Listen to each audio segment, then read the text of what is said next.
And thank you for standing by. Welcome to BitFuFu's first quarter 2025 earnings conference call. At this time, all participants are in a listen-only mode. Please be advised that today's conference is being recorded. I would now like to hand the conference over to your first speaker today, Charlie Brady. Please go ahead. Thank you, operator. Good morning, ladies and gentlemen, and welcome to BitFuFu's first quarter 2025 earnings call. The company's financial results were released earlier today and are available on the BitFuFu Investor Relations website at ir.bitfufu.com, as well as on the globalnewswire.com website. Joining me today on the call are Leo Lu, Chairman and CEO, and Calla, Chief Financial Officer. Before we begin, please note that the discussion today will contain forward-looking statements made under the safe harbor provisions of the U.S. Private Securities and Litigation Reform Act of 1995. Statements that are not historical facts, including statements about the company's beliefs and expectations, are forward-looking statements. Forward-looking statements involve risks and uncertainties that may cause actual results to differ materially from management's current expectations. Potential risks and uncertainties include, but are not limited to, those outlined in the company's public filings with the SEC. The company does not undertake any obligation to update any forward-looking statement except as required under applicable law.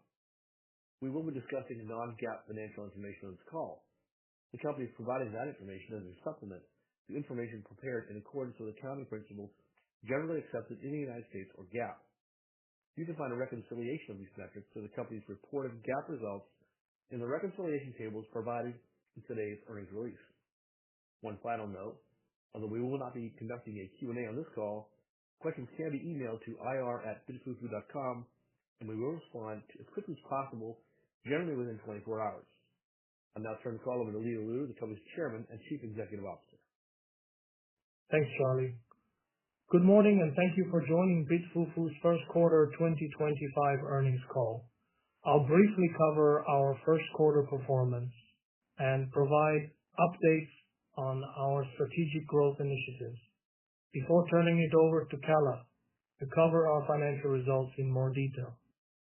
As expected, our first quarter revenue declined year over year due to the increased network difficulty and the April 2024 halving event, which reduced the Bitcoin block subsidy from 6.25 to 3.125 Bitcoins. In the first quarter of 2025, we achieved total revenue of $78 million compared to $144 million in the first quarter of 2024. Net loss of $17 million and adjusted EBITDA of minus $11 million were significantly impacted by the unrealized fair value loss of digital assets and digital asset collateral receivables or payables, which was $19.4 million in total. We ended the first quarter of 2025 with total mining capacity under management of 20.6 exahash and hosting capacity of 478 megawatts, compared to 28.6 exahash and 644 megawatts as of March 31st, 2024. This decline was primarily driven by two temporary factors.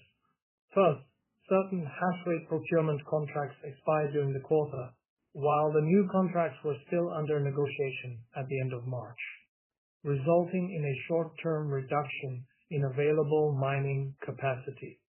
Second, several of our suppliers underwent minor fleet relocations and hardware upgrades, which temporarily disrupted the flow of purchased hash rate. Despite these headwinds, we have seen a strong recovery in recent weeks. Earlier this week, we announced a significant rebound in total mining capacity under management. By April 30th, our hash rate had increased to 28.3 exahash, nearly matching the levels we achieved as of March 30th last year. This momentum continued into May, with hash rates reaching 34.1 exahash by month end. It's important to note that much of the hash rate added in May came from the latest generation Antminer S21 series. These units deliver materially higher efficiency, which not only improves our cost structure but also positions us well to maintain competitiveness even as network difficulty continues to rise. This rebound underscores the strength of our supplier relationships the agility of our procurement strategy, and the resilience of our overall business model. Looking back to the achievements of the past quarter, we closed the acquisition of a mining facility in Oklahoma, lifting our self-owned hash rate to 4.2 exahash and advancing our vertical integration strategy. Although deliveries from some long-standing suppliers tapered off, we broadened our network, added new partners, and increased orders from existing ones, strengthening the supply chain and lowering concentration risk. When leasing hash rate, suppliers usually ask for upfront payment, while we want to actively manage the risk of supplier defaulting and cash flow. In Q1 2025, we created structures that satisfy both needs, allowing us to expand our supplier base. We onboarded several new suppliers, one of whom, for instance, scaled its deliveries from 0.2 exahash in fourth quarter 2024 to 1.6 exahash in first quarter 2025, and 3.1 exahash subsequent to the end of the first quarter. By the end of March, the hash rate managed by BitFuFu spanned 5 continents, giving us greater flexibility. Combined with our proprietary technology that slices and dispatches hash rate globally, this geographic reach supports uninterrupted cloud mining service for customers.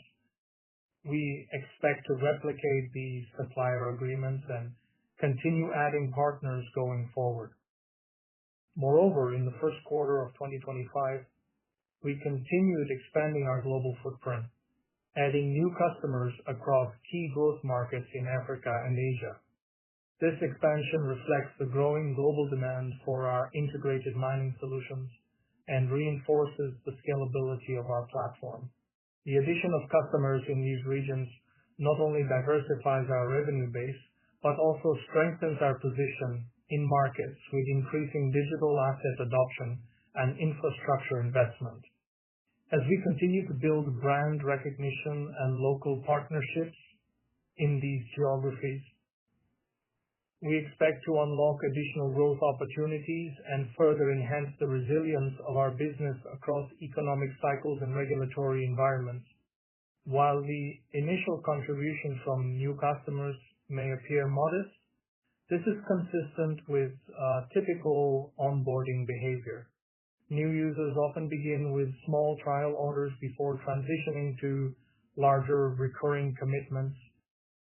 Notably, our top 2 revenue-generating customers in the first quarter only joined the platform in late 2023 and early 2024, one in November and the other in January.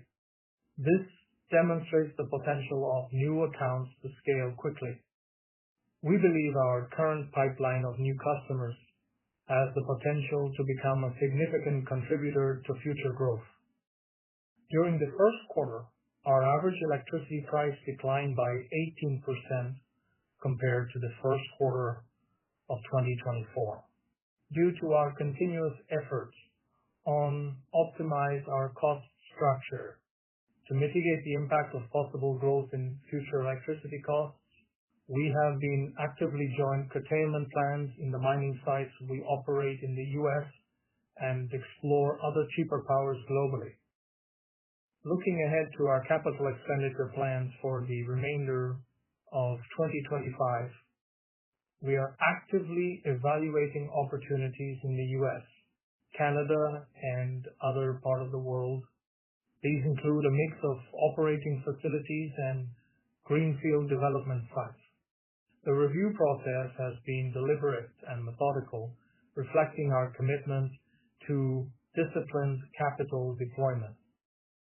From a structural standpoint, we favor acquiring a controlling interest, typically between 51% and 75%, rather than full ownership. We believe joint venture structures can be more capital efficient, while also leveraging the local expertise of our partners to support smooth post-acquisition integration and ongoing operations. Now, I'll turn it over to Calla to cover our financial performance. Calla. Thank you, Leo. Good morning, everyone. I will now provide a deeper dive into our financial performance for the first quarter of 2025. Total revenue for the quarter was $78 million, representing a 46% decrease from $144.4 million in the same period of 2024.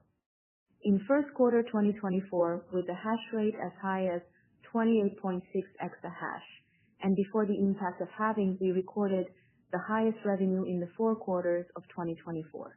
Although we acquired more self-owned miners in the 4th quarter of 2024 and energized those miners in the 1st quarter of 2025, the temporary decrease in procured hash rate from suppliers, as explained by Leo just now, led to a decline in the scale of the 1st quarter. During the 1st quarter of 2025, we allocated the majority of our total hash rate to cloud mining services, leading to cloud mining revenue accounting for around 69% of our total revenue. In the past quarter, 86% of the average daily mining capacity provided by our self-owned miners were used for self-mining operations, and the rest, 14%, were used for cloud mining operations. 88% of the average daily mining capacity provided by the leased miners or third-party suppliers were used for cloud mining services, and the rest, 12%, were used for self-mining operations. Our decision of mining capacity allocation was driven by continued strong demand from customers and near-term market volatility. In the first quarter of 2025, we reported a net loss of $16.8 million, primarily due to the mark-to-market adjustment on Bitcoin holdings between December 31st and March 31st. Adjusted EBITDA was negative $10.8 million, also impacted by this non-cash revaluation. However, if excluding the $19.4 million unrealized fair value losses of digital assets and digital asset collateral receivables or payables, our adjusted EBITDA would turn to approximately $8.6 million, highlighting the underlying strength of our business model and operational execution. Turning to our working capital and treasury management, as of March 31st, 2025, we owned a total of 1,835 Bitcoin. This includes 1,420 Bitcoin stored in our own wallets and 794 Bitcoins pledged for loans or asset acquisitions.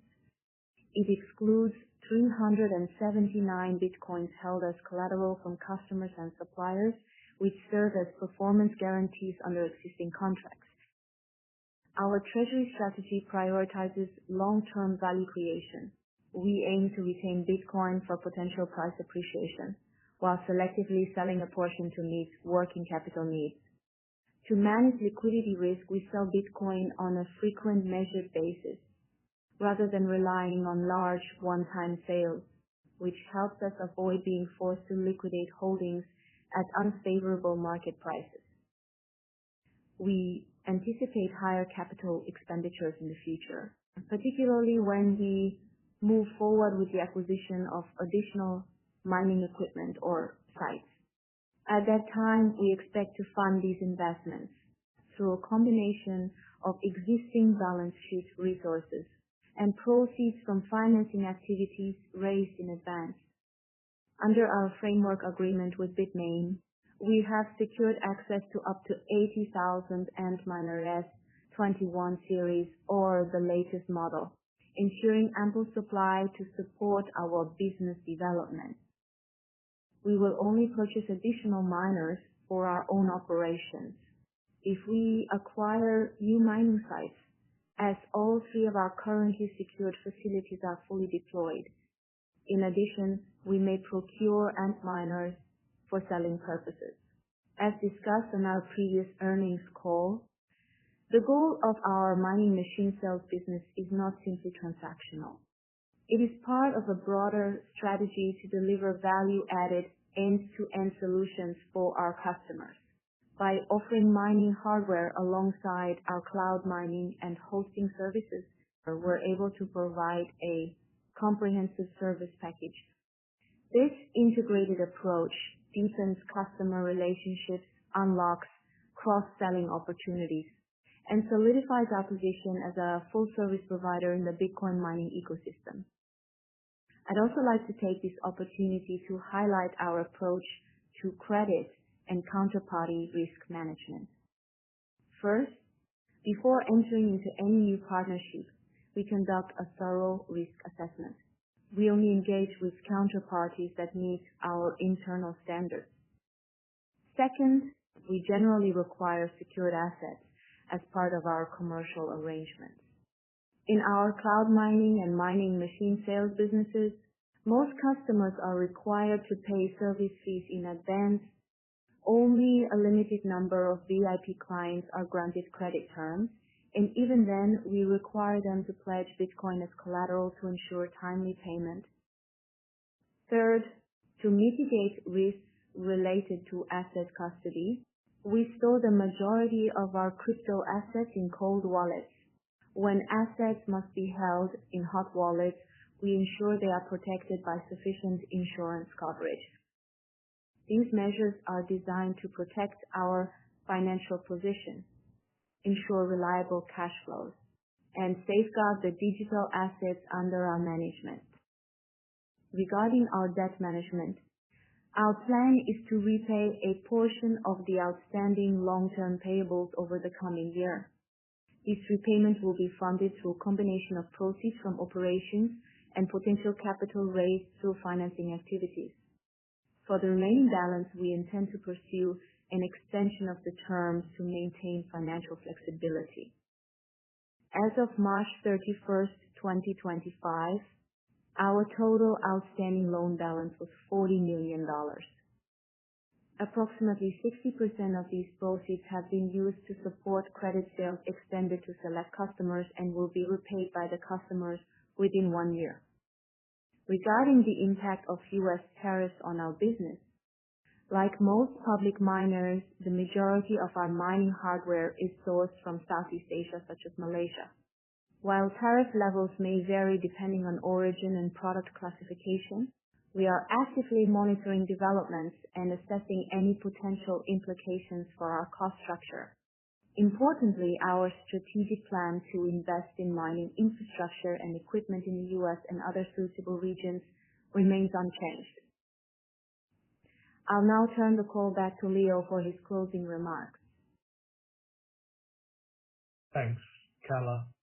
Before we conclude, I want to thank our employees, partners, and shareholders for their continued support and trust. We entered 2025 with clear priorities: scale our mining capacity, strengthen our infrastructure, broaden our supply chains, and deepen our customer relationships. I'm proud to say we've made meaningful progress on all fronts. Despite evolving market conditions, including regulatory developments and macro uncertainty, we remain focused on disciplined execution and long-term value creation. With a strong foundation in place, a diversified global footprint, and growing demand across our service offerings, we believe we are well positioned to capture the next phase of growth in the Bitcoin mining ecosystem. Thank you again for joining us today. We look forward to updating you on our continued progress in the quarters ahead. Thank you. Thank you. This concludes today's conference call. Thank you for participating, and you may now disconnect.